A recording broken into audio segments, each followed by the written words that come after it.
உங்கள் வீட்டில் வந்து பெரியவங்க இருக்காங்க, அம்மா அப்பாவாக இருக்கட்டும், இல்லை தாத்தா பாட்டியாக இருக்கட்டும், அவங்க காமனாக சொல்லக்கூடிய ப்ராப்ளம் என்னன்னு பார்த்தீங்கன்னா வந்து தோள்பட்டை வலி இருக்குன்னுவாங்க, முழங்காலில் வலி இருக்குன்னுவாங்க, தேய்மானம் இருக்குன்னு சொல்லுவாங்க, இல்லை ஜவ்வோ இல்லை வந்து தசைகளோ வந்து கிழிஞ்சிருக்கு அதனால வலி உண்டாக்கிட்டு இருக்குன்னு சொல்லுவாங்க. ஸோ இது போல் இருக்கக்கூடிய பிரச்சனைக்கு இந்த ட்ரீட்மெண்ட் வந்து கண்டிப்பாக ஒரு சொல்யூஷனை கொடுக்க முடியும். PRP platelet rich plasma. இப்போ ப்ரெசென்ட் டேஸில் பார்த்தீங்கன்னா இந்த பிஆர்பின்னு சொல்லக்கூடிய ட்ரீட்மெண்ட் ரொம்ப அதிகமாகவே நம்ம யூஸ் பண்ணிகிட்டு இருக்கோம். அதுவும் ஆர்த்தோ ரிலேட்டட் ப்ராப்ளம்ஸ், ஜாயிண்ட் ப்ராப்ளமாக இருக்கட்டும், இல்லை வந்து டெண்டான் லிகமெண்ட் போல இஷ்யூஸ்க்கு வந்து இந்த பிஆர்பி வந்து ஒரு நல்ல ரிசல்ட்ஸை கொடுத்துட்ருக்கு. ஸோ இந்த பிஆர்பின்றது என்ன, யாருக்கெல்லாம் இது உபயோகமாக இருக்கும், யாருக்கு பண்ணலாம், யாருக்கு பண்ணக்கூடாது. இந்த பிஆர்பி வந்து யாருக்கு பண்ணலான்னு கேட்டால் எந்த விதமான ஏஜ் ரிலேட்டட் ப்ராப்ளமாக இருந்தாலும் இந்த பிஆர்பி ட்ரீட்மெண்ட் கண்டிப்பாக உபயோகமாக இருக்கும். ஃபார் எக்ஸாம்பிள் ஆர்த்ரைட்டிஸ் போல ப்ராப்ளமாக இருக்கட்டும், இல்லை வந்து கார்ட்லேஜ் டேமேஜ் ஆயிருக்கு அது போல இஷ்யூஸாக இருக்கட்டும், இல்லைனா மெனிஸ்கஸ் வந்து டியர் ஆயிருக்கு அது போல ப்ராப்ளமுக்கும் இந்த பிஆர்பி வந்து நல்லாவே ரிசல்ட்ஸ் கொடுக்கும். இந்த பிஆர்பின்றது என்னதுன்னு பார்த்தீங்கன்னா, பொதுவாக நம்ம உடம்புல ரத்தத்தில் பார்த்தீங்கன்னா 3 விதமான அணுக்கள் இருக்கு. ஒன்று வந்து ஆர்பிசி, ரெண்டாவது வந்து டபிள்யூபிசி, மூணாவது வந்து பார்த்தீங்கன்னா பிளேட்லெட். இந்த பிளேட்லெட் வந்து பார்த்தீங்கன்னா 2 ஃபங்க்ஷன் இருக்கு. ஒன்று, நம்மளுக்கு ஏதாவது அடிபட்டு ரத்தம் வந்து வெளியிட கசிறப்ப அந்த ரத்தத்தை வந்து உறைய வைக்கக்கூடிய தன்மை இந்த பிளேட்லெட்ஸ்க்கு இருக்கு. ரெண்டாவது, இந்த பிளேட்லெட்ஸ்குள்ள பார்த்தீங்கன்னா நிறைய growth ஃபேக்டர்ஸ் இருக்கு. இந்த growth ஃபேக்டரோட வேலை என்னன்னு பார்த்தீங்கன்னா, எங்கேயாவது அடிபட்டிருக்கு,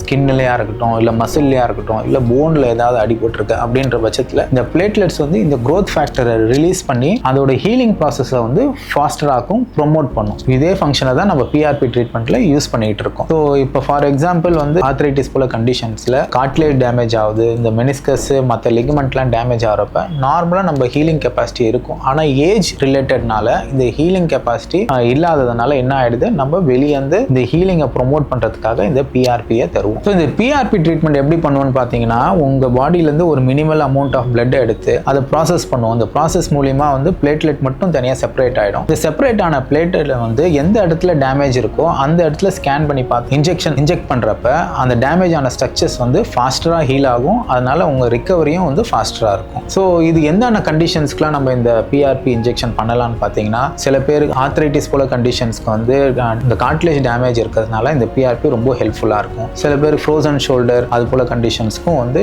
இது ரொம்ப ஹெல்ப்ஃபுல்லாக இருக்கும். ஸோ எந்த ஏஜ் ரிலேட்டட் டிசீஸ் எதுவாக இருந்தாலுமே, ஜாயிண்டாக இருக்கட்டும், இல்லை வந்து லிகமெண்ட்டாக இருக்கட்டும், எந்த டைப் ஆஃப் இன்ஜுரிஸாக இருந்தாலும் இந்த பிஆர்பி ட்ரீட்மெண்ட் வந்து ரொம்ப ஹெல்ப்ஃபுல்லாக இருக்கும். ஸோ இந்த பிஆர்பி ட்ரீட்மெண்ட்டோட பிக்கெஸ்ட் அட்வான்டேஜ் என்னன்னு பார்த்தீங்கன்னா, இது ஒரு டே கேர் ப்ரொசீஜர் தான். அப்பயே எடுத்துட்டு ப்ராசஸ் பண்ணி அப்பயே இன்ஜெக்ட் பண்ணிடலாம். ஸோ பண்ண பிறகு அவங்களோட டே டு டே ஆக்டிவிட்டீஸில் எந்த ஒரு பாதிப்புமே இருக்காது. அவங்க ரொட்டீனான ஆக்டிவிட்டீஸ் தாராளமாக பண்ணலாம். சர்டன் ஃபிசிக்கல் ஆக்டிவிட்டீஸ் மட்டும் அவாய்ட் பண்ணுற மாதிரி இருக்கும். ரெண்டாவது, இதில் எந்த ஒரு சைடு எஃபெக்ட்டுமே கிடையாது. ஏன்னா உங்களோட ஓன் பிளட்டை யூஸ் பண்ணுறதுனால இதில் வந்து சைடு எஃபெக்ட் வரதுக்கான வாய்ப்புகள் ரொம்ப ரொம்ப கம்மி. மூணாவது பெனிஃபிட் பார்த்தீங்கன்னா, இதுக்கு அட்மிஷன்றது அவசியமே கிடையாது. ஏன்னா இது ஒரு ஷார்ட் டைம் ப்ரொசீஜர் தான். 15 மினிட்ஸ்லேருந்து 30 மினிட்ஸ் தான் அந்த ப்ரொசீஜர் எடுக்கும். அதை பண்ணிட்டு தாராளமாக நீங்கள் வீட்டுக்கு போகலாம். டிஸ்அட்வான்டேஜ்னு சொல்கிற மாதிரி எதுவுமே கிடையாது. நான் ஆல்ரெடி சொன்ன மாதிரி தான், நம்ம எடுக்கக்கூடிய பிளட் வந்து உங்கள் பாடியிலேருந்து எடுக்கிறதுனால அதனால ஒரு ரியாக்ஷனோ இல்லை ட்ரக் எஃபெக்டோ எதுவுமே இருக்க போகிறது கிடையாது. என்கிட்ட வர பேஷண்ட்ஸ் வந்து காமனாக இந்த 2 கொஸ்டின் அடிக்கடி கேட்பாங்க.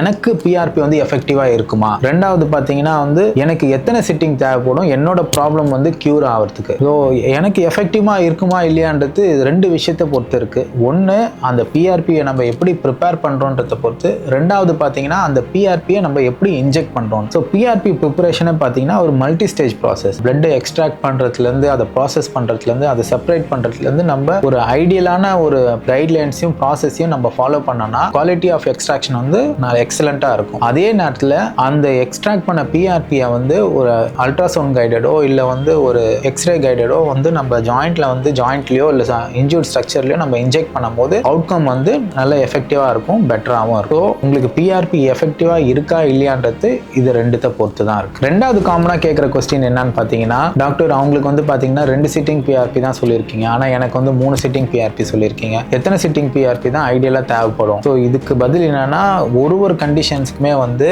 நம்பர் ஆஃப் சிட்டிங் வந்து வேரி ஆகும். அதுவும் கண்டிஷன் பார்த்தீங்கன்னா அதுலேயும் சிவியாரிட்டிக்கு ஏற்ற மாதிரி இந்த ரிக்வயர்மெண்ட் ஆஃப் பிஆர்பி வந்து வேரி ஆகும். ஃபார் எக்ஸாம்பிள் ஆர்த்ரைட்டிஸ்ல எர்லி ஸ்டேஜஸ் பார்த்தீங்கன்னா ஒரு 2 சிட்டிங் பிஆர்பியே மோர் தேன் சஃபிஷியன்ட் தான். சில கண்டிஷன், அதாவது அட்வான்ஸ் ஆர்த்ரைட்டிஸ்ல பார்த்தீங்கன்னா 3 சிட்டிங் ஆஃப் பிஆர்பி தேவைப்படலாம். சில கண்டிஷன்ஸ், அதாவது லிகமெண்ட் டேரா இருக்கட்டும் இல்லை வந்து மசில் டேரா இருக்கட்டும், அதுலேயும் பார்த்தீங்கன்னா நம்பர் ஆஃப் சிட்டிங்ஸ் வந்து வேரி ஆகும். ஸோ ஒரு கண்டிஷன்ஸ்க்குமே அது வேரி ஆகிறதுனால ஒரு கண்டிஷன்ஸ்க்கு இவ்வளோதான்றதை நம்ம ஃபிக்ஸ் பண்ண முடியாது. அக்யூட் பெயினாக இருக்கட்டும், இல்லை க்ரோனிக் பெயினாக இருக்கட்டும், இல்லை ஜாயிண்ட் ரிலேட்டட் ப்ராப்ளமாக இருக்கட்டும், இல்லை மசில் ரிலேட்டட் ப்ராப்ளமாக இருக்கட்டும், இந்த பிஆர்பி வந்து ரொம்பவே எஃபெக்டிவாக இருக்கும். ஸோ மசிலோ ஜாயிண்ட் ரிலேட்டட் ப்ராப்ளமை நீங்கள் ஃபேஸ் பண்ணிட்டு இருக்கீங்கன்னா அந்த ப்ராப்ளமை வந்து கமெண்ட் செக்ஷனில் போடுங்க. இந்த ப்ராப்ளமுக்கு வந்து பிஆர்பி வந்து சொல்யூஷனை கொடுக்குமா இல்லையான்றதை நான் சொல்கிறேன்.